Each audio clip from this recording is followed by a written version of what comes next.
Right, tadzoka zvakare nhasi Friday 31 October 2025. Ndina Ango Saint. Ango. Mukoma chibanda. Muri sei? Mushe munofarere mukoma. Kuno kubhoze kuti. Andete. Mudara. Mambo. Zviri kufamba here? Mushe. Handitika. Aiwa takachengetwa nashe. Handitika. Izuva chete. Riri kugadzirira kunaya kwemvura asi takachengetwa. Ndinovimba kuti paichazonatsonaya chazviyazvoka. Ichiri kumbonayiko zvezvinenge bumarutsva. Asi paichanatsoonaya chaichayozvo. So ndorinoteera iri. Munenge mabuda mamurugara. Aiwa tinotenda nemashoko akanaka muri kutaura. Ndicho chishuwo chedu chese mufunge kuti dai zvaitoita kana nhasi chaiye kuti vange vari vanobuda mumarata vachipindawo mumba. Chinhu chingatifadza zvakanyanya.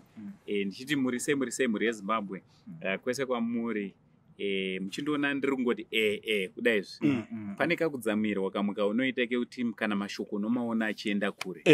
Zviri kuitwa nemhuri yeZimbabwe kana uri wasaririra mukana uchiripo. Ndozva zvakanakira kuti mukana uchiripo, magonhi achiri akavhurika ekuti unokwanisa kubatanawo nevamwe, wobatiranawo nevamwe senyika yeZimbabwe, basa richienda mberi. Baba Chirenje, baba wangu, chimbovapa update zviri kufamba here? Ndaona zvandishamisa pagroup. Ndapindwa nechando. Asi hachisi chando chokutonhorwa kuchipisa kudai. Chando chemufaro. Pana amai vedu vatiitira zvakatikoshera. Hakusi kuti vamwe vese havana kutiitira zvakatikoshera. Asi patanga taperera vasumudzira zvine simba. Saka ndoda kuti aiwa amai nevamwe vose vana amai nana baba vose. Aiwa basa riri kuoneka riri kushandwa. Tiri kuona tiri kuramba tichiritenda. Imi makandikoshera nechikonzero chokuti dai musipo zvichida ndichisipowo zvakare. Asi nechikonzero chokuti makandikoshera ndiri pano ndichingoramba ndichikutendai mose. Nyika yose kubva Limpopo kusvika Mheno mese ndinokutendai. Baba ndoda kuvatenda vana. Ndiri kuona mashoko enyu ari kusvika paapererwa. Asi munoziva kuti chinhu chikange chiri chekutaura munhu ari kwaari unogona kusanzwisisa kuti ari kurevei. Ndosaka muripo kaimi musekuru wenyika munogona unatsoda deep. Ndizvozvo. Saka vhidhiyo rinoira musho richaita pfupi kwazvo because mashoko inini hangu nehama dzatiri nadzo dzatakagara vaChirenje navachibanda, mashoko edu ari kusvika paari kupera. Nerudo rwenyu mese makadaiwo muri kurwa mumire. Do you know kuti pane vanhu vari kurara vasina kudya nekuda kwebasa iro rimwe? Kune vamwe vanhu vakatokanzura kuenda kumaholiday avanga vakatobhuka kuti toda kuenda nemhuri kwakati, but nekuda kwebasa riri panapa December vamwe vakutoenda kumisha kwavanga vasingade kuenda, vamwe vakutogara padzimba dzavo zvavanga vasingade kuita nekuda kwebasa riri panapa. Basa riri panapa kune ari kuona anogona kuti tifunga kuti tiri kuitira vaChirenje. Kana tichiitira vaChirenje ndofunga dai takaneta kudhara. Asi basa riri panapa ibasa riri kuitirwa Mwari. Ndosaka muri kuona kuti harisi kumanikidzwa munhu kuita. Ratinomanikidza munhu kuita ibasa baba vaChirenje, basa redu isusu kuti tine matargets. But iri raMwari manje ibasa rekuti iwe ukaisa ruoko rwako zvinobhenefita iwewe kunyanya waisa ruoko rwako kudarika vaChirenje. Nekuti hatizive zvinoita Mwari, hatizive mikova yoda kuvhurwa naMwari muupenyu hwako. Wanga uchingoda badzi kuti ubatsirewo umwe munhu. Ndizvo vaChirenje vari panapa. Ona vaChirenje kugara kwavo panze seadvantage kwauri yekuti uropafadzwe naMwari. Zvinovarwadza ivo, zviri kutirwadza tese. Asi chiona semukana wekuti mamwe magonhi anga akavharirwa naMwari anga anovhurwa. Ona izvo ndinogara kukurudzira vanhu usati watumira mari tora mari yako unamate. Amen. Iti Mwari mari iyi kana iri inobatika uti mari iyi yandakabata iyi ndakunamata kuti wotaura nyaya dzako dzauri kuda kuti zvinge zvinoita pandichaisa uko navachirenje zvichifamba mari iyi ngaichinjewo upenyu nehwangu enda yaenda uko but ngaichinje zvakanyanya upenyu hwangu. Tingataura zvakawanda nekuda kwenguva angomuze tinenge toda kumhanyira right nekuda kwenguva ndipedza zvatakaitirwa nezuro zvatakaitirwa nezuro basa riri panapa ndinopererwa baba ndikuzinzwa baba handisi kuda kupedza nguva. Pane vanonzi mai Honorable Jere mai Honorable Jere ndo vane mari iri panapa baba. Mari iri panapa inosvika iyo $2,300. Mai ava hazireve kuti vanayo yakawanda. Mai ava pandakatamidzwa mari iyi ndakanatsoona rinonzi rudo rwaMwari pamunhu. Ndakaona agape kind of love. Yes. Yekuti neni ndakatadza unoziva kuti ndakatadza kana kuti thank you. Ndakangoti amai zvamaita izvi ina mashoko anogona kutolimita kutendwa kwenyu naMwari. Mwari ka ivo ndivo vari kuziva zvamaita pamabvisa nevamuri kuitira. Mwari ngavachiita pariri kuda kugadziriswa. Ndo zvandakataura. Saka baba Chirene ndoda ndisvitse mari inoyi mumaoko enyu. This is $2,300. Zvavakaita vakati mari yedu zvairi pa 12.7 panguva yavakatipa vakabva vati zvairi pa mari yedu zvairi pa 12,700 ngatichiitei kuti isvike pa 15,000. Amen. Saka yasvika pa 15,000 mari iyi nekuda kwemari iyi ndo zvatatiuyozosvitsa panapa. Mungadawo kuti kudi kutanga kuhama dzese dzakatanga basa iri tichizosvikawo pana mai Jere vaita basa rakanaka kwamuri. Ndoda kuvatenda munorangarira Uncle Sam chinotevera makomend ka tine hama yokutenda hama yakaisa rudo yakatisira 1 zig takanamata takati Mwari mazvita zvenyu kwanga kuri kuvaka kusvika pachipo chikuru chauya.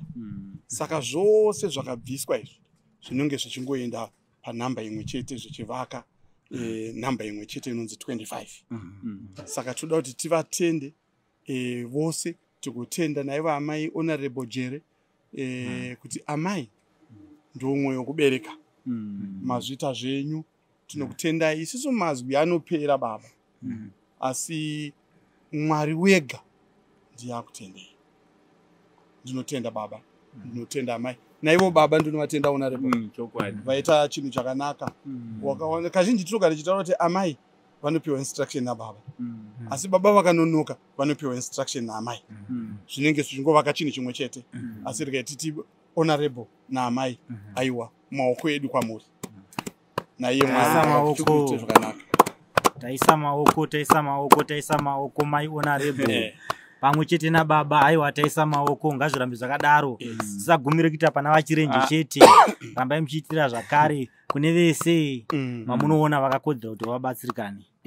Handisati ndakamboona Manasi Chibanda achiita confusion yakadaro. Ndati ndikudzei mushure mekunge mari iyi payakasvitswa mumaoko edu patakati takwenda Manasi akaita dzungu rekuti akaita seachatsikwa nemota achimhanya kunopinda mumota.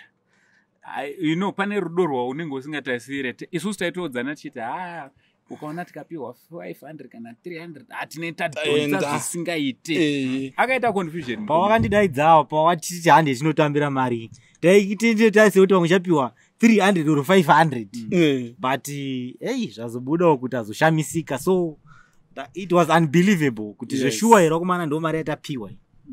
Saka ndoda kuti muzive chinhu ichi kune vachaona video iri muchariona a day after tatobva panapa. Handiti ndati zvijeke vamwe vangati ko zvamakapfeka ndo zvamanga taritora musi unoyo but richazopostwa mangwana.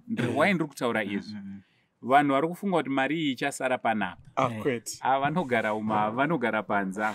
Kune vari kuda kutodzidzisawo chinhu chakanaka kukurudzira. But unotoona kuti umwe akutoenda kuma extremes woti inobiwa mari comment section mari pichirenje parodhi popa imi nekutarisawo kwenyu. Alright, amunaona zojekesa chimboni penguwa. Video iri taritora musi wa 30 October 2025. Tataura pandaisa intro paipe ndataura zita rekuti day rekuti 31 because ndoparida kubuda video. Ndopariri kutobuda ndopamuri kuruona. Also kandi emphasize zvakare mari haisi kuzosara namudhara panapa izvi. Tatodana muzukuru uya aripo akatomirapo ari kubva tangoya panapa tite hand over waverenge mari yeconfirm mari inochengetwa nzvimbo iri safe. Mudhara panapa kana mukada nezvavo mudhara kana fona hwiwa nenoti pavanorara vanenge vasina kana cent panapa.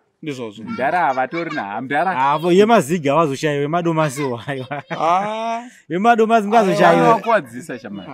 Yemazigi aiwa vanenge vasina chibaziyo. Nditaure zvomanana pane chimwe chinhu chamataura baba chandoda kuti nyika nemhuri dzose worldwide zizive. Mari inonzwa kutaura kwaitwa nasekuru venyika.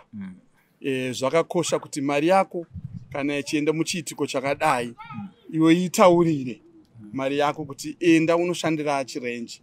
Paichashanda pamba pachirenje newewo ungausangana nemakomborero ako. Mari inonzwa, mari ine nzeve, mari inotaurirwa. Ndizvozvo zvandati ndipamidzire pamataura chete. Asi ndiri kutenda Uncle Saint. Ndidzokorodze kutaura pamwe ndoti zvibude Uncle Saint. Ndanzwa kuti mati video ndiyo nguva diki. Ndoda kutenda pasi rose. Ndoda kutenda nyika yose. Ndoda kutenda vanhu vose. Handina kuzvifungira kuti nhasi muzuva rechipfumbamwe tingabate mari yakawanda seyatabata. Ndanga ndichiti ndiri mumba muna madzimai mai chirenje. Tanga tichiti mai chirenje tinosvika here. Mai chirenje tinosvika here. Asi mai chirenje vazondipindura masikati ano pawaona chipo ichi. Vakati baba chipo ichi chakatangwa nevakabvisa padiki diki chichikura zvino nhasi chakura asi chitarise kuti chichakura kudarika zvachiri. Saka tine chivimbo, tine faith, tine kutenda kwakanyanya kuti madhora iwayo $5 iwayo $10 iwayo anotisvitsa tinosvika chete. Ndo zvandati ndingotaura chete Uncle Saint ndichiramba ndichitenda chandiri kuita kutenda. Aiwa tinotenda chibanda shoko rako rekupedzera. Tinoda kutenda kune wese zvake akabvisa. Tisingakangamwe maijere. Rambai makadaro. Like the video, share the video. It's lockdown. Alright, ndichipedzisawo ndoda kuti big shout out zvakare kune vanzvadzi vakatega maijere. Mwari wekudenga vakuitire zvakanaka. Muri kuona kuti peji rino iri kuti ringe rinofamba ndimi ndo vanhu vatinoda, vanhu vanotaurawo maconstructive criticism. But ukataurawo zvine kutuka nekunyomba nekudzikisira unongosara uchivukura isusu tichienda mberi. Hazvitadzise kuti chitima chinge chiri chinopfuura kunyangwe imbwa dzikahukura sei. Saka iwe uchirega kuhukurira chitima pachinopfuura, instead be part of the wagon. Pindawo matroko imomo matrori uchienda pari kuenda vamwe. Mwari wekudenga vachitiitira zvakanaka. Thank you so much. Mwari wekudenga vakukomborei.